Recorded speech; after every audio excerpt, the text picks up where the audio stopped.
Thank you. First, I'm honored to be here in any way for Lem. One thing I do know about him is when you listen to this room and you see all of this, and you see all of you and the love that you're pouring out and the laughter, that's what he would want. He wouldn't want people crying. He wouldn't want people mourning. He would want people happy, celebrating his life. And thank you for that.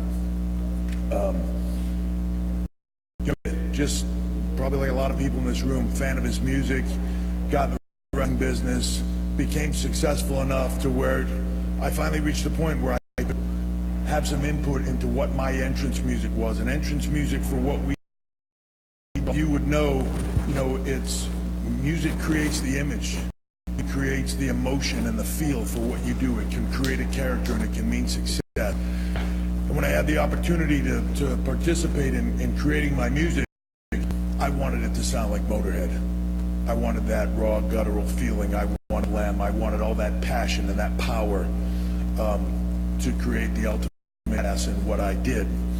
And at a certain point in time, they just couldn't get the sound right, trying to make it otherwise. And our people came to me and they said, "What do you want?" And I said, "I want Motorhead." And they said, "Well, why don't we just ask Motorhead?" And I said, because I didn't know that was an option. And I made the call. And Lem and Mickey and Phil gave me the greatest gift of all time, which was their sound. They gave me the sound of Motorhead to create one of the most badass themes in the history of the WWE. They created the game. They then went on to create King of Kings. They went on to create Evolution for me. And it was this amazing partnership. And trust me, if you're not a fan of what we do, if you're in a stadium with about 80,000 people in it, and you're coming up on a riser onto a stage with smoke all around you, with the world title around your waist, and you look to your side as you come up with lasers and pyro and Motorhead playing, and fucking Lemmy is standing next to you singing about you, it is the most kick-ass thing of all time.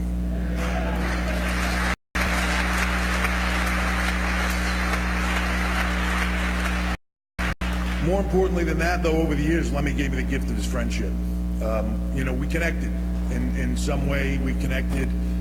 He would always come whenever he was in town, and we were in town. Most often it would be Staples Center, but London, wherever.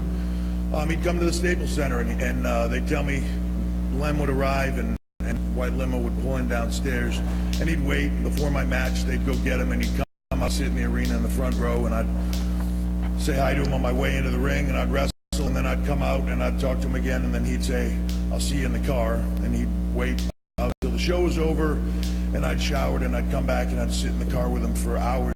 We'd talk, and sometimes he'd play me the new Motorhead, sometimes he'd play me something that he wanted me to hear, or a track that he was working on for us, or a lot of times we just talked about life.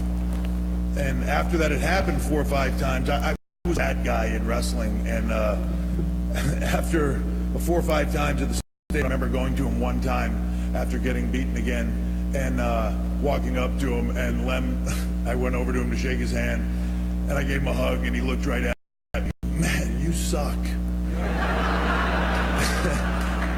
He said, "You can't win a match to save your life. I don't know why I come and see you."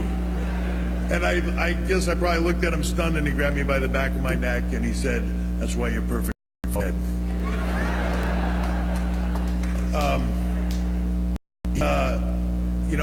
You hear a lot of people talk about the differences in who he was, in image and in front, the ultimate rock and roll icon.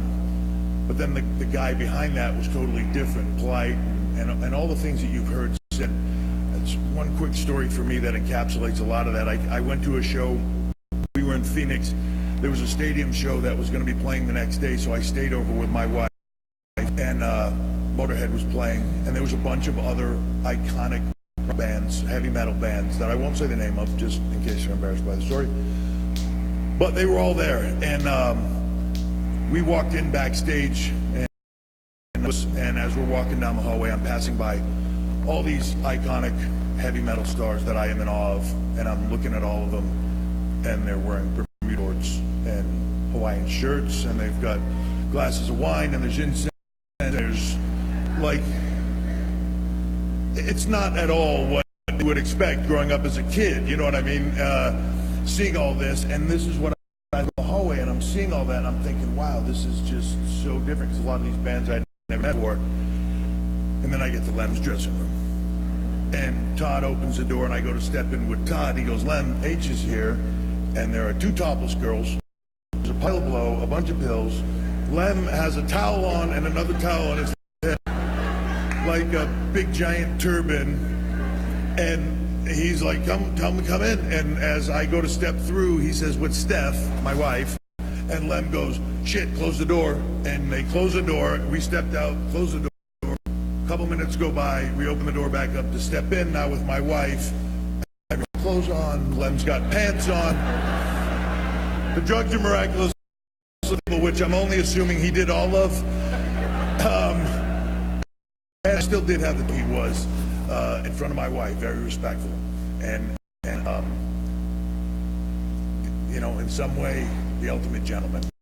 And that was always the coolest thing about Lem. We had this friendship. We wouldn't see each other, and then we'd see each other, and it was like no time passed.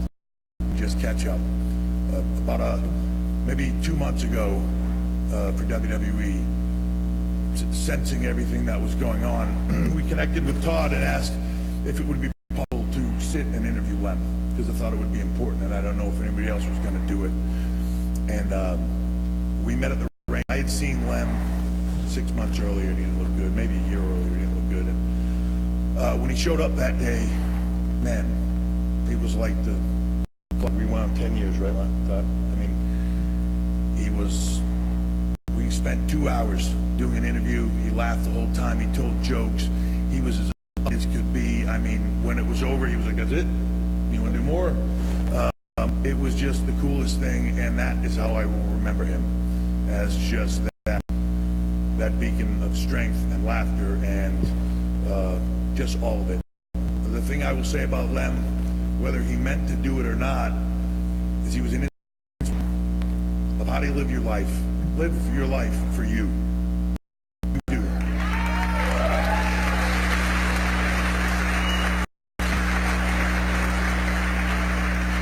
He did it his way. He did it his way right until the last day.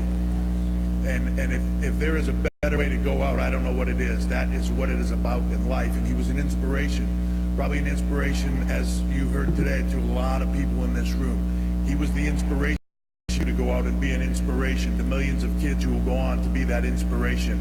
That is his gift to the world. And I can't think of a better gift. I can't think of a better man. And I'm honored to be up here. And Lem, see you down the road.